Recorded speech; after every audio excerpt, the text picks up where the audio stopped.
Hoop ballers. Let's talk about your balls. Yep, your balls and the area around them. Let's talk about manscaped.com. Go there and use promo code hoopball20, HOOPBALL20. Use the promo code and go check out all the tools they have of trimming the hedges and taking care of your lawn, like the Lawnmower 3.0 with a built-in LED light to help you get into those dark dye crevices on the inner parts. Also, the Gooch. It is hard to get to the Gooch if you can't see it. So use the LED light with the anti-tugless technology on the razor, full long battery life. Then check out the Weed Whacker. Bring that out of the shed. Use it on your shrubs. Cut down what you need, down to bare minimum if you need to. It's got a nice anti-tugless technology just like the Lawnmower 3.0. It's also got a lithium battery. And best news of all, these things are waterproof. So that way you can do it in the shower and take care of business in the cleanest way possible. Hoopball20 is the promo code that's going to get you free shipping as well as 20% off. I recommend using it. I recommend getting the complete care kit with your free shipping and your 20% off. Spend a little extra, get a lot more. There's a good care kit there for us gentlemen: face scrub, shampoo, ball treatment, and the area that surrounds our balls. I believe there's even a pair of underwear in there for our balls. So yeah, that's going to conclude the talk about our balls. Now let's talk about bets. MyBookie.ag is where all the hoop ballers take care of their winnings and where we place all of our wagers that we post in our article in the Wager Pass, as well as our free plays and our Discord chats. Yes, MyBookie.ag. Use promo code HOOPBALL, HOOPBALL. Let them know that we sent you. Hell, specifically type in my name. I want them to know. But most importantly, you got to let them know what podcast that is. And it is Today in Sports Betting. You let them know that we sent you, and then we as a family get to grow. And then we get to set you up to reap more benefits. And that is what's important to us because we are here to help you win money. And that is why we recommend MyBookie. Their slogan is bet, win, get paid. And it's quite simply that easy. Use Bitcoin to get going. That's a high recommendation of VM Center at Vince Miracle, our guy. It's a recommendation of me. It's so easy. Dan Bespris, the Podfather, Aaron Bruschi, the Godfather, they get in there, they get going with Bitcoin, they get their money in and out, and it's easy peasy. Hoopball's the promo code. Use that. Let them know that we sent you. MyBookie.ag. Bet, win, get paid. Now, as a podcast, we have your balls and your bets covered. And without further ado, we have Today in Sports Betting. The following is a Hoop Ball presentation.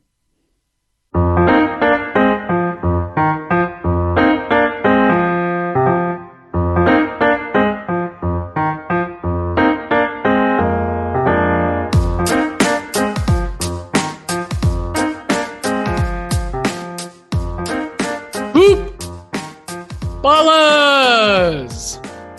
Welcome back to another episode and another edition of Today in Sports Betting. I am your host, Devin Ellington, or at DALE007 on Twitter.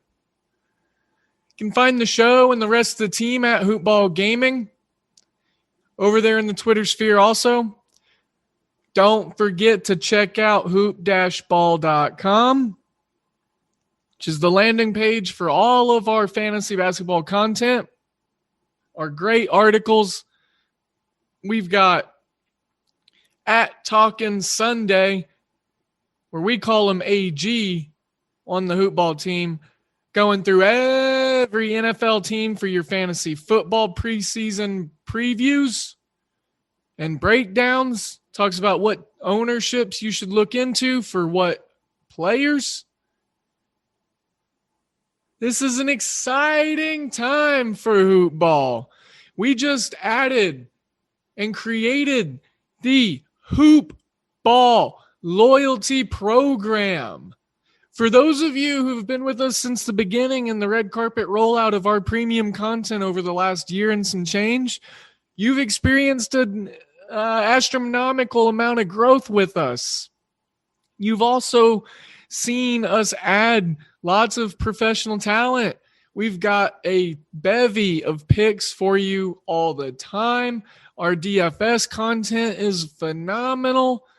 Our Fantasy Pass and the Brew 150 is just great stuff.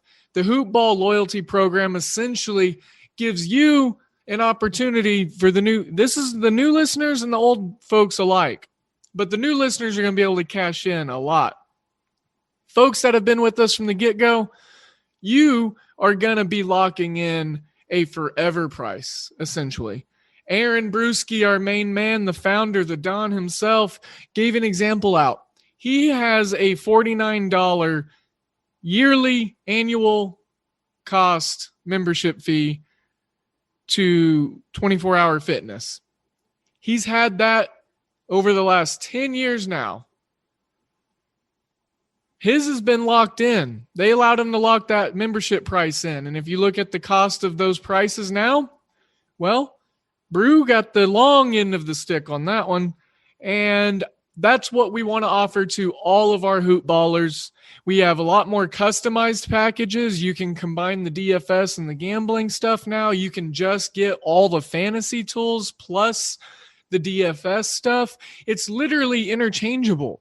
We have so many different packages. You can get all of Brew's tools for fantasy basketball strictly. Soon, there will be more packages and different price breakdowns, and there's just going to be so much value for you guys.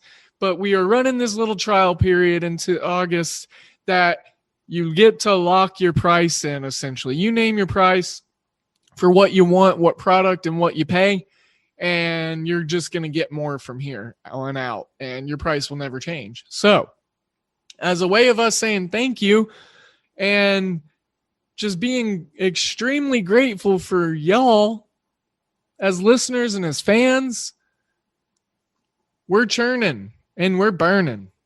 So, it's a good time. It's a good time. Today's show, very, very short. We have one baseball game back, and that's the Red Sox and the Yankees before tomorrow. About 8-ish games getting going on. Today, just a single game. We're going to have a shorter show. I'm going to break this game down probably in a more statistical, analytical way. I'm going to look for different stuff with expected slugging, hard hit percentages, WOBAs, all that good stuff. I'm just going to kind of dissect this one game for a decent amount of time. We'll probably talk a little college football just because that's who I am. And we have a loaded week next week. Holy camole Jesus Beezus. So next week, I don't want to spill all my marbles, but next week we have a guest on every single show, and it's all going to be about college football, baby. So what I may have to do is we'll get you some mega shows next week. I'll do some recordings where I talk about the MLB card, then I bring the guest in. We'll do some recordings where I have the guest in from the get-go. But, man, college football right around the corner. I can smell the turf. I can smell the sweat and the straps of football pads and jock straps. I don't know where I was going with that. But the smells of football are upon us, and it's close.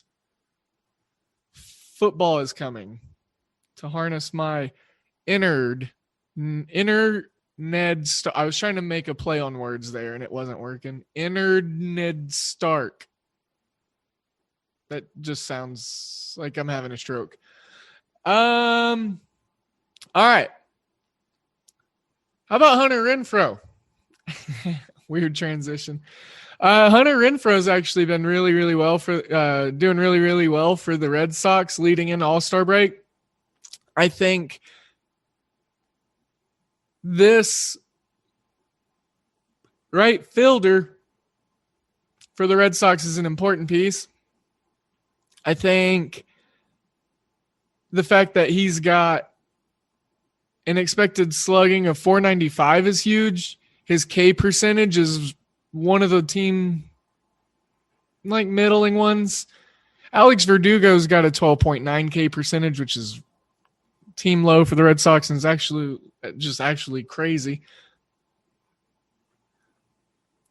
Kike Hernandez, Marwin Gonzalez, Christian Vasquez all struggle with the hard hit percentage, expected WOBA, expecting batting average, slugging, all that good stuff. Those three guys, for the Red Sox sake, should probably start getting a churning. They need to start being productive. We're in the second half of the season now, y'all. This is crazy. And this game is just going to be fun to watch. We got a good rivalry game to start. So we have Domingo Germán on the mound for the Yankees, Eduardo Rodriguez for the Red Sox. I love fading Erod. Just long story short, it's really hard for me to trust him. He throws almost nothing but a four-seam fastball. He's got a sinker. He throws 12.1% of the time. A cutter, he throws about 18.8%. And a changeup that he throws down and into lefties mostly, 24.5%. And Domingo Germán, you always say his name differently every time, has actually had a little bit of struggles lately leading into that All-Star break. We're still waiting for lineups to be set in this game. But as far as projected lineups, if we want to take a peek and just take a guess, we can do that. I'm looking at this total. First game back, but I might just go ahead and take the over on 9.5 for the simple fact that I don't trust Rodriguez. Domingo Germán has been struggling as of late. He has a 4.44 ERA. Rodriguez, 5.52. There is going to be wind at 10 miles per hour, right to left. And right now, Red Sox minus 110, Yankees minus 110. With Erod on the mound and these two volatile pitchers for both sides, I'm not looking to really play a side. If I want to say something, I will look at the right-handed pitching stats for the Yankees against the Red Sox. The Red Sox against right-handed pitching on the season, Bogarts over 300, JD Martinez over 300, Rafael Devers, Alex Verdugo over 300. So those four guys could be cogs to keep an eye on for the Red Sox in this lineup. They got a lot of 900 OPSs sprinkled throughout there also. So what I'm looking for is who is going to be able to hit against the pitcher a lot better, seeing as we have a righty and a lefty on the mound. The Yankees against lefties, last time I tried to fade them against lefties, they went bonkers. Even though they have the Castro hitting 122 against lefties, Gardner hitting 163. They got 1, 2, 3, 4, 5, 6. So, they only have one guy over 300 against lefties this year, the Yankees do. But again, it's Eduardo Rodriguez. I'm not looking to support him in any way. Yankees team total is at 4.5. With how bad they are against lefties, that gives me a little pause because I know they can do it. That's plain and simple. But will they do it? Probably. I'm on the over in this game, obviously, and it's pushed to 10 in some spots now. It was 9.5 literally a few minutes ago. Both team totals set at 4.5. Both getting heavy shade. Boston getting minus 120 on theirs. Yankees minus 115. So this is what I'm looking to do here. And I don't do half unit plays very often, but I want to try something here. I'm going to take half a unit and I'm going to put that on both team totals. Over 4.5 for both teams. I could see this being like a 6-5 game. Lots of runs early. I also am going to be looking at the over like I already stated. These team totals are speaking out to me. The Red Sox do not have a lot of whiff percentage. They have more guys seeing the ball better than not in that department. Domingo Germán allows a lot of exit velocity. He has a 39.2 hard hit percentage. His expected WOBA is over 300. Slugging's at expected slugging's at 434. K percentage is only 21.9%. So he's got almost all blue cold numbers on his Baseball Savant page. E. Rodriguez has all red, which makes no sense to me. Both of these guys don't walk a ton. They are both along the lines of the top percentiles in the MLB.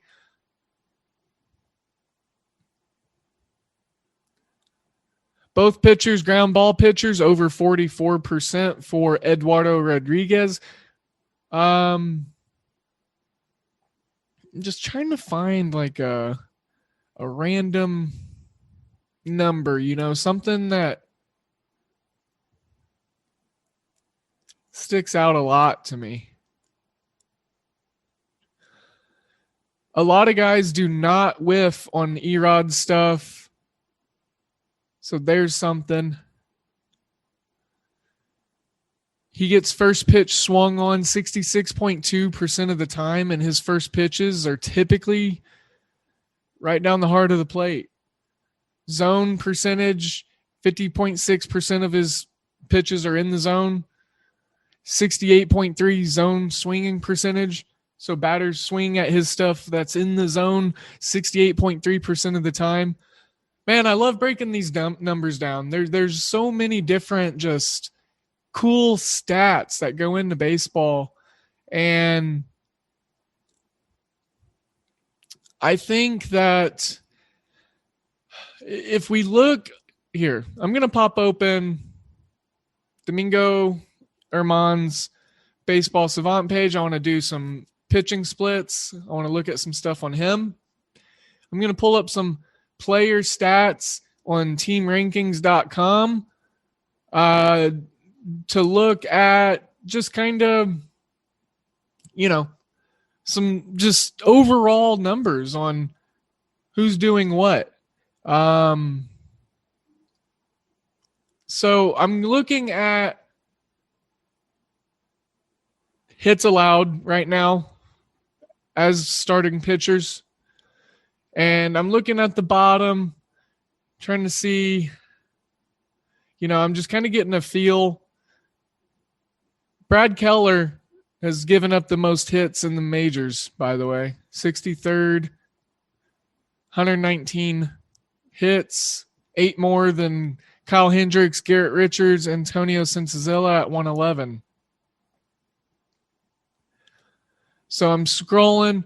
All right, so at 32nd, tied with Zach Davies and Wade Miley, your main. Oh, sorry, I saw Germán as the first name, and I thought it was Domingo, but it was Marquez. So disregard. Let's keep scrolling. Man, I'm still scrolling, looking for these guys. All right, so I'm going to do it the easy way. Command F. And all right, so this is really weird. Eduardo Rodriguez is not on this list. That's really weird. You'd think it would have like all the players. Domingo Germán's not on here either. All right, so let's just look at a different one. Let's try to do runs allowed. We'll just, again, this is something I'm uncovering throughout the show as we work through it. Yeah, so I'm guessing that Domingo Germán and Eduardo Rodriguez both have not met the criteria for teamrankings.com to qualify in this stat. So, yeah. Well, I'm looking ground ball outs. Or your man. Oh, I did it again. Herman Marquez. All right, guys. I need to lock in. I need to focus. I'm sorry. I'm all over the place.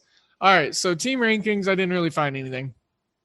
Let's go back to Baseball Savant and talk about Domingo Germán a little bit. So his average exit velocity, 42nd percentile, exit or expected WOBA, 41st percentile, expected slugging, 25th percentile, K percentage, 35th percentile, expected ERA, 41st percentile, expected batting average, 36th percentile, max exit velocity, 23 percentile, lots of exit velocity. Walk percentage, he's up in the league leaders. Fastball spin, actually 86th percentile. So,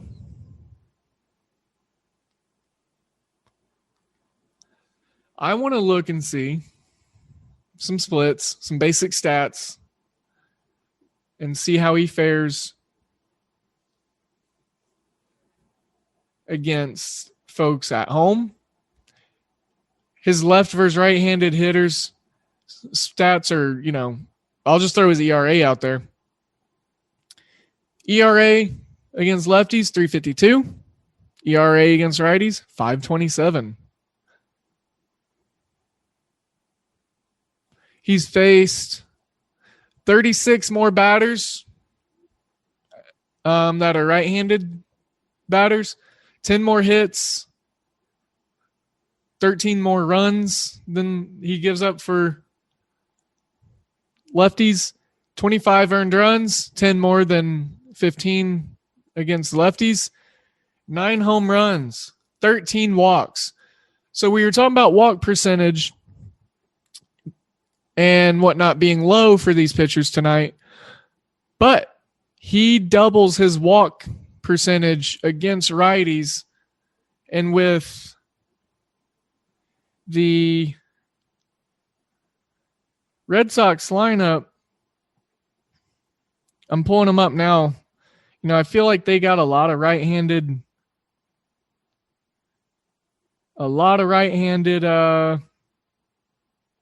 bats. Off the top of my head, I'm trying to think, trying to picture guys on certain sides of the plate. So what I'm going to do here,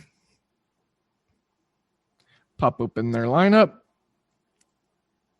which, we're still waiting for lineups to be set, right? So Xander Bogaerts, right-handed batter. JD Martinez, right-handed batter. Rafael Devers is a lefty, still a dynamic hitter. Alex Verdugo, lefty. Hunter Renfroe, right-handed batter.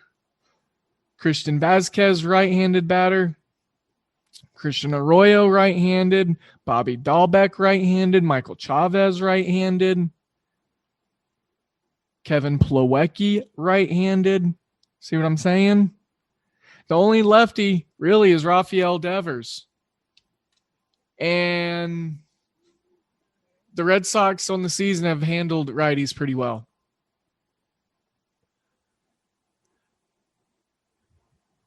The thing that's sticking out to me in regards to these splits are,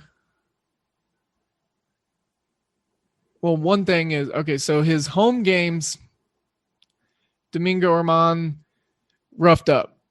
0-2 is only his record in 8 games, 5.02 ERA, 1.17 whip, 35 strikeouts, 12 walks, 13 home runs at home. Domingo Germán's given up 13 home runs at home. Wow. 6 more innings pitched, or 6 less innings pitched, about 24 batters less faced at home than he has on the road. He's got 9 games on the road, 7 games started, 4-3 record.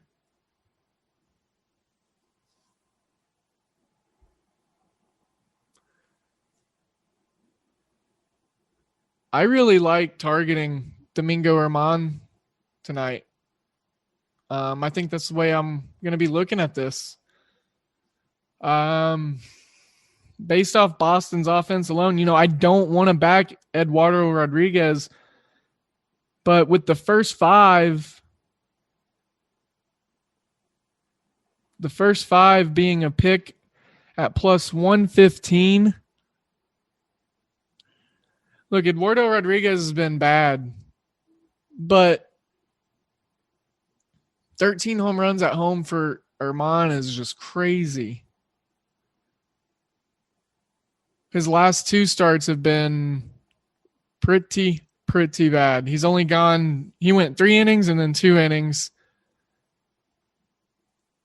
2 hits, 3 runs, 3 hits, 2 runs, 2 home runs his last time out. He's been struggling. He didn't walk anyone his last 2 starts, but he just gave up all the hits.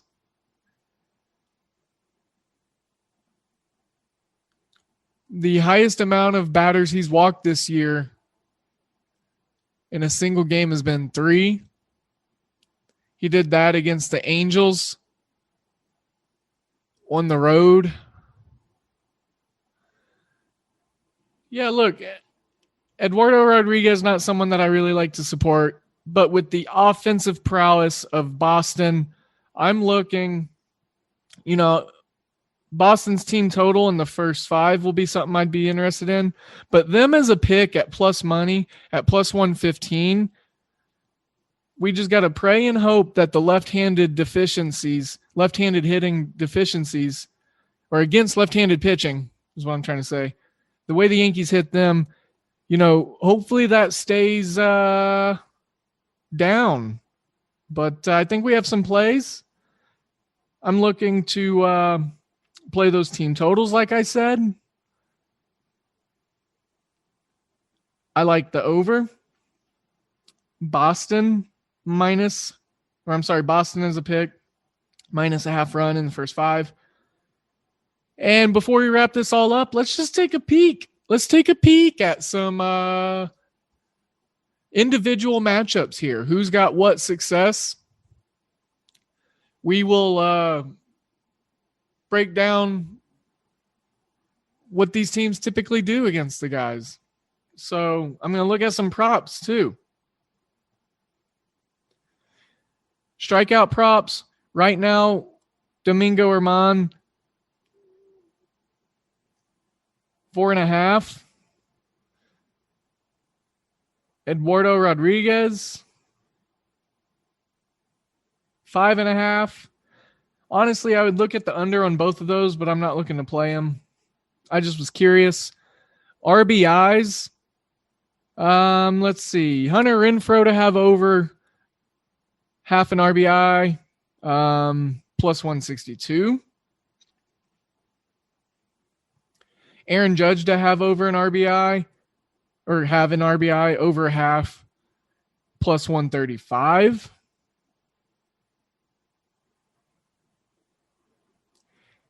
JD Martinez, plus 130. Xander Bogaerts, plus 145. Now, hits. The Boston Red Sox guy that has the most hits against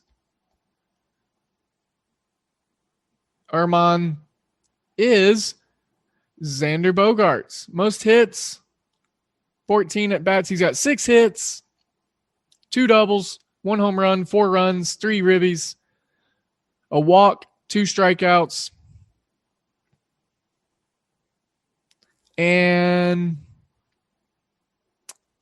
he hits 429, 467 on base percentage, 786 slugging, 1252 on base plus slugging, 527 WOBA, 357 ISO. He's a magnum 6-shooter. Xander Bogaerts to have over 1.5 hits is at plus 180, 188. 2 hits. 2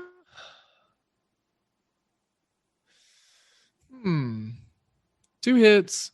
Let's see. 14 divided by 6. Real quickly off the top of my head is going to be 2.3.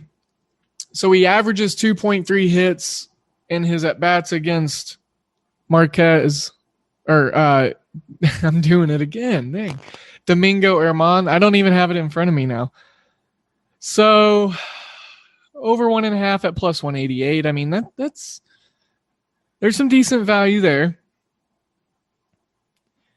Bobby Dahlback, minus 136 to have over a half hit. No, I'm not really looking to play that. Looking through the Yankees guys, there's just not a lot of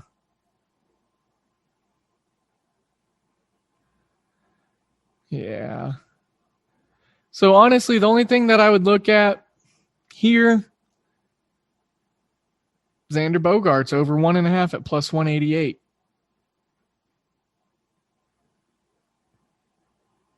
Some of those RBI props look good.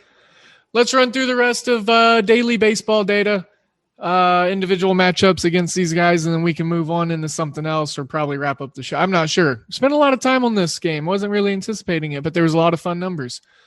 So if I look at what the team has done for the Yankees as a team against Erod, Eduardo Rodriguez, we have seen 830 pitches compared to 365 against Germán for the Red Sox.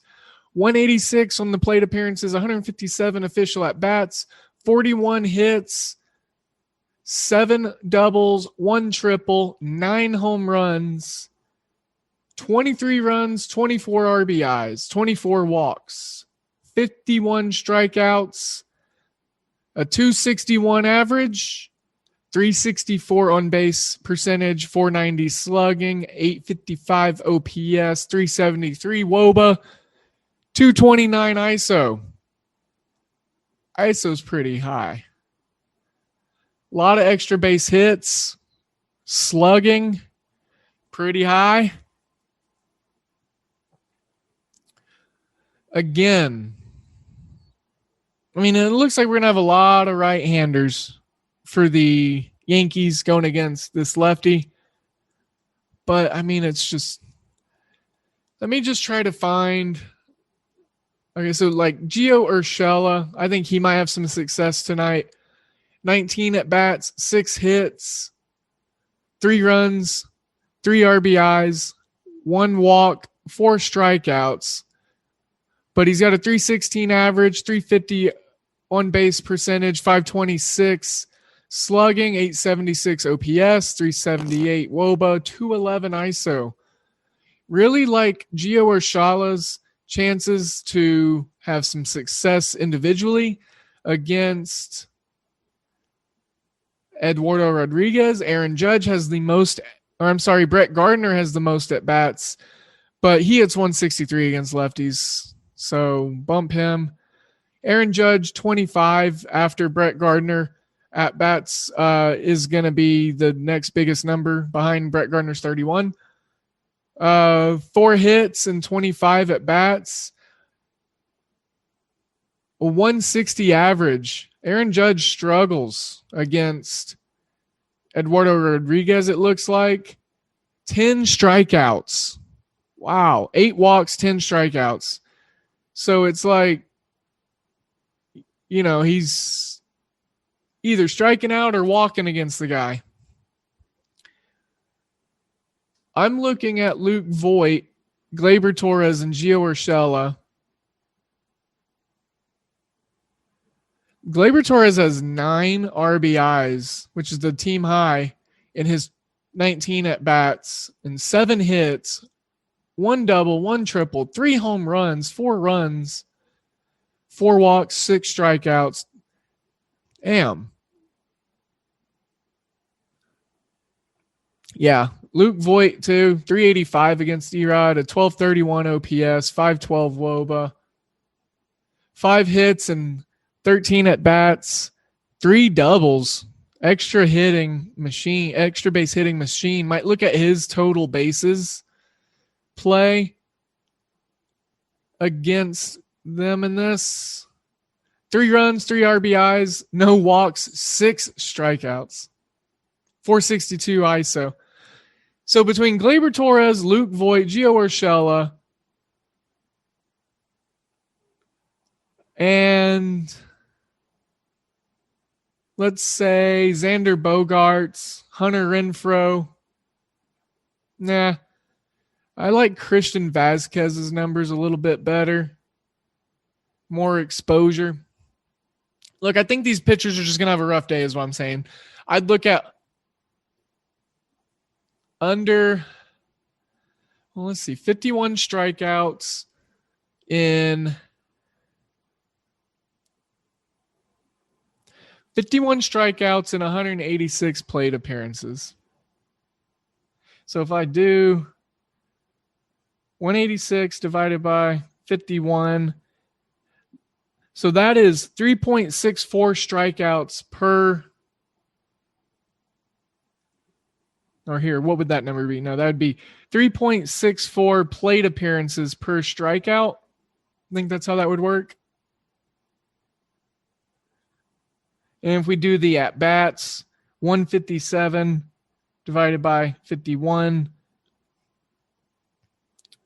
3 at-bats per strikeout, essentially. How many batters will Erod face in this matchup? Curious. I just don't trust the strikeouts. A lot of guys throughout these lineups do damage to these people, to these pitchers. So, with that being said, there is a Yankees and Red Sox deep dive. We're going to have multiple plays on it. All those can technically be official because they're going to make their way somewhere. I'm sure. Personally, I'll be playing a lot of this stuff. Wager pass write-up to be coming soon. I'm honestly just really waiting on the lineups to lock in everything. So everything is in hold right now. But let's get some good old information coming soon. All right, we are done with baseball. How about I quickly preview some random college football notes? I'm going to throw out some stats. I want to throw out some random notes about Marshall that I've been finding as I uncover them and preview them. So last year, 2020, obviously a weird year, but I went back and I looked at the least line yards gained. So it's just pretty much winning, pushing the other line the other way. And then you look at all those snaps and you look and you see how well your offensive line pushed the defensive line versus how well the defensive line pushed your offensive line around. Say you have a game where you go +5 line yards because you look at every single snap and you realize we pushed them for half a yard here. We pushed them for a yard here. They pushed us for 2 yards here. We pushed them for 3. It just kind of gives and takes throughout every single snap throughout the game. So say you have a net rating at the end of the game. You take that for the whole season, blah, blah, blah. So these teams, and a couple of them we won't really even take seriously and we'll just kind of throw out because, well, one of them is UMass. They're independent. They didn't really have a season last year. They're terrible. They're the worst team in all of college football.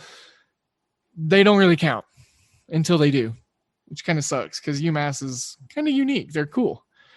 So least line yards gained last year, starting in last place at 127th. UMass, 126. Colorado State. I expect this to severely change with Steve Adazio going over there from Boston College and bringing his punch you in the mouth run game and his style. Look for Colorado State to be a really productive line team this year. Kansas, they'll probably still be back down there. They made a lot of changes this offseason with Leipold coming in from Buffalo. Great hire, but their line needs to develop. Michigan State, the talent disparity is there. They had guys transfer out, new coach, Big Ten. They don't have a lot of the Big Ten talent right now, so they're getting pushed around by Big Ten guys. Baylor, their offensive line was young last year. I think that this could be an improved group. They're still not that great of a team that I'm actually really down on, a team that I think could finish last in the Big 12 behind KU. That's right. Syracuse, they're just nothing really to say here other than the fact that they're try to figure this out. They're not going to wow you with brute force. Let's just say that. They don't have big guys on their line.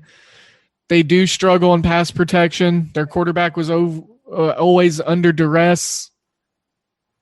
Charlotte, the 49ers, small school. Conference USA. No. Right? Oh, no. Or are they an independent? Uh-oh, guys. Daddy had a brain fart. Nah, that's weird. I'm never doing that again. Never call yourself daddy. Let me just reference something here. Conference USA. I was right. Okay. See, I know my stuff. But it's just like you talk about so many teams, right? And you look at so many names and so many colleges and you think you know, and then you just end up mixing wires and all that good stuff. So, yeah, Charlotte, Conference USA. I'm looking for them to have a decent year this year. Tough schedule, but look for that to be good to go. Northwestern, one of the most heavily affected teams last year in regards to COVID. They normally are a physical offensive line based team. So look for them to improve this year. They rounded out the last spot at 120. So from last place down, again, UMass, Colorado State, Kansas State, Michigan State, Baylor, Syracuse, Charlotte, Northwestern. In order of teams that I think will improve the most, Colorado State, Northwestern, and Charlotte. I actually look for Syracuse, Baylor, Michigan State, KU, and UMass to be in the same spot or worse come season end. Want to preview a little bit of random win totals here real quickly just to get some stuff out there into your brain. Air Force, 6.5. Akron, 2.5. Alabama, 11.5. Appalachian State, 9. Arizona, 2.5. Arizona State, 9. Arkansas, 6. Arkansas State, 3.5. Army, 8. Auburn, 7. Those are just the A schools. So we're looking at it. Ones that stick out to me, Appalachian State over. I think they get to 10 wins this year. Arizona, 2.5. I'm looking at the over there just because of the production of defense that they could have here, the uptick and the better rankings that they could fall into. Arkansas, I'm holding put on them, because they have the hardest schedule for the second year in a row, but they were the best team ATS in all of college football last year, if I remember right, or they were for 90% of the season.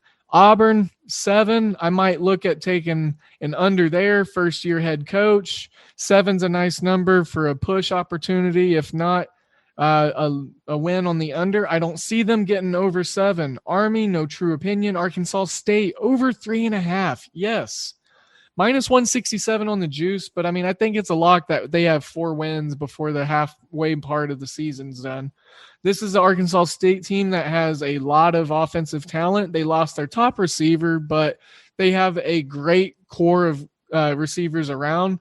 The quarterback situation is great. They brought in a talented transfer, Power 5 experience, and really looking for Arkansas State to have improved chances this year too. Bama, looking at their over 11.5, them getting to 12 wins makes sense to me. I think that's an undefeated season. So, I mean, regular season. But, yeah. Marshall, their win total is 8. The under's getting even money. They've got a new head coach. They shouldn't have fired Doc Holliday. I don't really understand what was going on there. One thing that really sticks out to me is there's consistent special team rankings. I know. How exciting. Open up a team preview with talking about special team rankings, but over the last 6 years, they've gone, and this is starting in 2020, so 2020 down to 2015, 38th, 38th, 70th, 18th, 86th, 18th. So, special teams coordinator is a first-team special teams coordinator. First things first, I'm looking for the special teams rankings to probably be back into the 50s this year. First-year head coach, first-year special teams coordinator, and the defensive coordinator is Lance Guidry.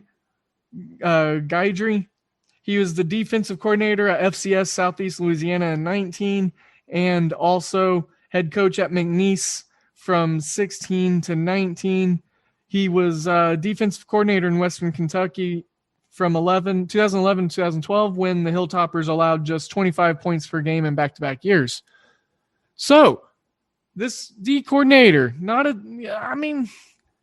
terrible hire, but 8 defensive starters back. They lose 2 of the top 3 tacklers. Finished 12th in line yards gained last year at 3.02 per. 10 of 11 defensive starters this year are upperclassmen. I said they return 8, but 10 are upperclassmen. I want to just give out my Conference USA preseason top 5, how I like to rank these teams. UAB number 1. Louisiana Tech, 2. I think Louisiana Tech will be the dark horse in this conference this year. Western Kentucky, UTSA, which I dearly love. We're going to have Frank Harris, their quarterback, on next week. I did not want to drop the marbles and foreshadow and spoil that, but I'm just too damn daggone friggin' excited. So, doggone diggity dong. Marshall at 5. You look at these divisions, and the divisions, man, in the Conference USA, the best teams are in the West. You got UAB, UTSA, Louisiana Tech, and Southern Miss, who is right there with Marshall in my 5 spot, to be honest. Frank Gore Jr., that run game, that returning quarterback, dual threat, can give teams issues on the edge. Western Kentucky, Florida Atlantic are both tied to be the number 1 team right now in the forecast in the East for the Conference USA, but I'm not buying Florida Atlantic. I'm not buying Western Kentucky with their lack of offense.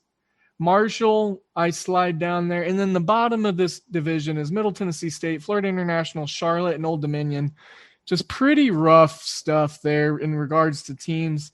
Top to bottom, the West in the Conference USA, really talented. And honestly, almost all these teams in the West will be bowling. I say that maybe 1-2 teams tops in this West division of the Conference USA do not bowl this year. So UTEP's come a long way. Dana Dimmel took over an 0-12 team, and then they had their best year ever in conference or in school history last year. And, look for UTEP. Tough defense to win some games that they probably shouldn't. But look, I mean, the West, UAB, UTSA, Louisiana Tech, Southern Miss, North Texas. I mean, don't forget Seth Luttrell's in his 6th year, and he's gotten North Texas to a bowl game 4 times. I just don't trust their returning quarterback play. Southern Miss, man, I'm really excited for that team this year. So to finish off Marshall here, long story short, that Conference USA West just overpowers the East, and Marshall's not even the best team in the East, so they've got to be down there in the 5 spot, 6 spot for me. Back into the schedule's tough, and there are multiple games that could trip them up. Florida Atlantic, Florida International, divisional games. I did say Florida International is down towards the bottom, but they last year were the number 121st team in regards to an experience chart that Phil Steele puts out, and they did not benefit from spring ball. So they got reamed. Florida International this year, I think, could be an improved team, and looking forward to having their beat writer on next week. I'm just spoiling everything. Lots of changes at the coaching staff for Marshall is going to be my biggest downfall. The 2 saving grace is how good this offensive line is and what they return. Their line yardage that they'll I think they could be a top 10 team in line yardage this year. 10 out of 11 defense starters is huge, being upperclassmen. And then another big knock for me here is they are very young at wide receiver, and I expect downtick in quarterback play. The quarterback play, look, if you break it down, long story short, the quarterback last year for Marshall got lucky and had to play against 2 really bad teams. They played UMass, they played Middle Tennessee State, and they do not draw Middle Tennessee State this year. They do not draw Eastern Kentucky. They do not draw UMass. In replacing those teams, they are going up against Navy, East Carolina, which has an aggressive pass rush for a non-con team. They're playing Appalachian State. Actually, they do draw Middle Tennessee this year. I'm sorry. They've got North Texas, FIU, FAU, UAB. Their last 3 games are UAB, Charlotte, and Western Kentucky. Probably the 3 best defenses in the Conference USA. Charlotte, I might push them down to 4 or 5 because there's a sneaky other defense that I like. UTSA has just got a strong defense. So, long story short, I'm looking at under 8 for Marshall. I'll run through the season what I got here for them. I got them beating Navy because I think they'll just be able to be a matching physical force with that line yardage success. NC Central, FCS school, not a bad FCS school, and they don't need to take them lightly, but that's a win. So 2-0 out of the gate. Losing to East Carolina, Holton Ahlers is a dynamic quarterback. East Carolina's got a lot of speed and a ton of talent coming back this year. Appalachian State, like I said, they win 10 games. Them and Coastal Carolina are going to be atop the Sun Belt. Middle Tennessee, they win. Old Dominion, I believe they win. North Texas, that's a loss. FIU, I believe they win. So here's where it gets tricky for me. I think they split FIU, FAU. I think one of the 2 teams get them. They are at home after a bye against Florida International. So I think that's the win, but I think Florida Atlantic stumbles them up as they go on the road. They're going on the road to play Florida Atlantic. Then they got to come home and play UAB, the Blazers, November 13th. And that's a loss. Charlotte, I say they win Charlotte, but that could easily be a loss. Charlotte just not as deep as I would like them to be, and with all the defensive upperclassmen. Granted, at this point of the year, we're going to be looking at health and hoping that that's a thing. So, and then they finish against Western Kentucky. That's a loss. So I think there's a good chance at a push, but it's not a big chance. And if I'm thinking that there's at least a push, and I don't think that they get over 8, I mean, I got 2 different plays on the under. I got 2 different shots to, maybe get my money back or win. So Look, Navy could beat them. They could lose both games against FIU and FAU. Charlotte could beat them. Like, they could lose their last 5 games. This could be a tough year for Marshall. They got spoiled having Doc Holliday, 10-win seasons, lots of bowling, lots of conference championships, got fired, unrightfully so. Doesn't make sense to me. All right. That was my preview of the Marshall Thundering Herd, looking at taking that season win total under 8. And we also have lots of Red Sox and Yankees plays for today. We've got baseball back. It's glorious, baby. It's glorious. Baseball is back. College football, like I said earlier, we're starting to smell it. Smell it. We are starting to smell it. And now it's time to indulge. Indulgence in moderation is key. Hoop Ballers, please do not forget about the brand new loyalty program. Please, I want to save you money, so take advantage of this and sign up. If you are an older listener, a subscriber that's been around, take advantage. Do not let it slip by. We're going to be ending it August 16th, I think it is, or August. It's August. August 18th, August 16th. Those dates are all kind of sticking out to me. This was a fun show. I wasn't really planning a lot. I knew I was probably going to babble and ramble a bit because it was a lacking day in regards to what's on the card. But we have lots of stuff to deep dive. And deep dives can make a show fun, or it can just make it to where you want me to stop talking. You know, you let me know which it was on Apple Podcasts. Leave me a 5-star review if it's deserved, and let me know what we can do to be better. Let me know what I can do to be smoother. Let me know what content you want to know about. Because, look, I love talking about everything. I love getting guests on the show. If there's a guest that you want to have on, please let me know. I will do my best. Look, the folks that I've had on the show so far, I didn't think it was possible. I've had folks on from ESPN, The Athletic. I've had beat reporters. I'm going to have Division I players on now. Thank you, NIL. So let's get jiggy with it. I've been doing the Will Smith thing a lot lately, but it's the Willennium, baby. And, if y'all aren't familiar, go listen to that album. It's a banger. It's a banger. So, hey, look me up on Spotify. We're good. We're just being so random here. I love crafting playlists, pick my brain about music, bands, all that good stuff. I have a keen talent on knowing what band members are in what bands and whose names and chronological of albums and song release dates and years and just all that random bullshit that doesn't really get me anywhere further in life. But I'm talented at it. So Devin Ellington, Devin, last name Ellington, like Duke Ellington.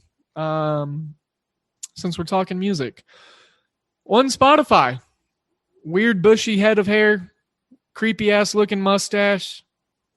So that's how you can see the playlist that I craft. I like to put together some really good ones, and I'm thinking about doing a nostalgic one. I'm going to call it When I Was 12, which I was 12 in 2004. So I want to put together a playlist of all the bangers that were coming out in 2004. So if you got a song that you know, or an album, or an artist that you know that came out in 2004, you got to let me know. Get Rich or Die Trying. No. The Massacre. No, 50s. No. For some reason, I'm stuck on 50 Cent right now. He had an album come out in 2004. I thought In the Club came out in 2004. This is a crazy ass random tangent to go on at the end of the show, and I apologize, but I'm going to wrap it up here soon. His album, The Massacre, came out in 2005 off the top of my head, if I remember. But his debut album, Get Rich or Die Trying, came out, I want to say 2004. I could be wrong. 2003. So close. golly, this album's almost 20 years old, y'all. Oh my God, I'm getting old. So many good songs on this album. It starts with What Up Gangsta, and then Patiently Waiting, Mini Men, probably one of my favorite 50 songs ever. And then, of course, Into Club, Go Shawty, It's Your Birthday, High All the Time, Heat. Heat is a damn good song. Bloodhound with Young Buck.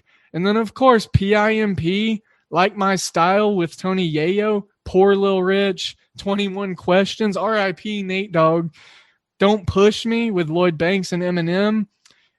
Dude, can't believe this album's almost 20 years old. Get Rich or Die Trying. And then he followed it up with The Massacre. Like I said, okay, I was right on The Massacre's release year, 2005. Man. Piggy Bank, Gatman and Robin, Candy Shop, Out of Control, Get in My Car, Ski Mask Way, Rider Music, Disco Inferno, Just a Little Bit, Guns Come Out, Position of Power, God Gave Me Style, I Don't Need 'Em.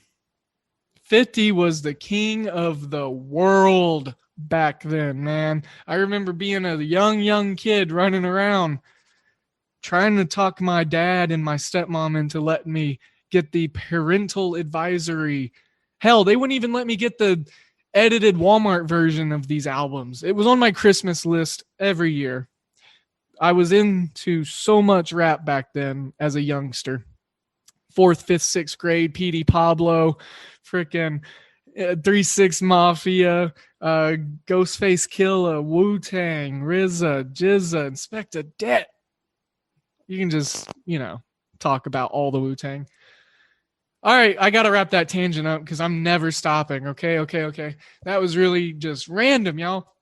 All right, Hoop Ballers, thank you for the patience today, for letting me ramble. Baseball back tonight. Lock in some bets once these lineups get going. Keep an eye on the Discord chat. If you're not a premium subscriber, I would check it out because Discord is the best reason to do it. I've got a poll that will be finishing up on Twitter in regards to handicapping and previewing another college football team. I did a poll. The teams were Northern Illinois, UAB, and then Boise State. We're coming down to the wire. So that's going to be wrapping up soon.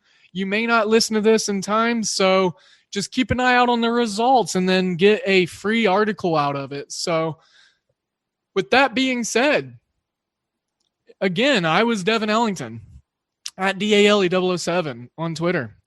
This was Today in Sports Betting. You are my listeners, and I appreciate you. I am sending you all of my good vibes and all of my good energies. I hope that you have a great day and a wonderful, positive day. Healing if you need it. Experience that love if you can give it. And do something kind for someone today. With that being said, Today in Sports Betting is out. This has been a Hoop Ball presentation.